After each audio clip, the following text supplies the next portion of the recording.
यो चाहिँ देउमाई खोला हो। यति बेला यहाँनिर मेसिनले यहाँनिर अझै यसलाई यो पुललाई मजबुत बनाउनको लागि काम गरिरहेको छ। यो पुल गजरमुखीको पुल हो। यो चाहिँ भर्खरै मात्रै असुसमा गएको बाढीले, यो दसैँ पछाडि दसैँको लगत्तै गएको बाढीले यहाँनिर एउटा घर थियो, यो घर पनि लगिदिएको छ। र यहाँ मास्तिर यहाँ झोलुङ्गे पुल थियो, यो झोलुङ्गे पुल पनि लगिदिएको छ भने अहिलेको अवस्था चाहिँ यस्तो रहेको छ। यहाँनिर एकदमै ठुलो क्षति पुर्याएको हामी देख्न सक्छौँ।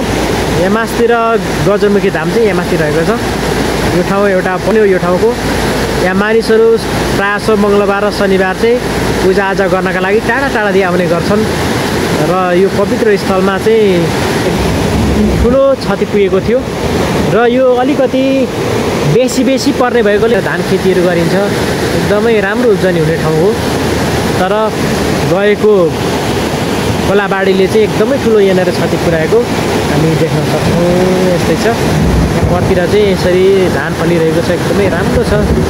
र यति बेला धान भित्राउने बेला पनि हुन लागिसकेको छ, हामी देख्न सक्छौँ। तपाईँहरू देख्न सक्नुहुन्छ। यो चाहिँ गजरमुखी आसपासको दृश्यहरू हो।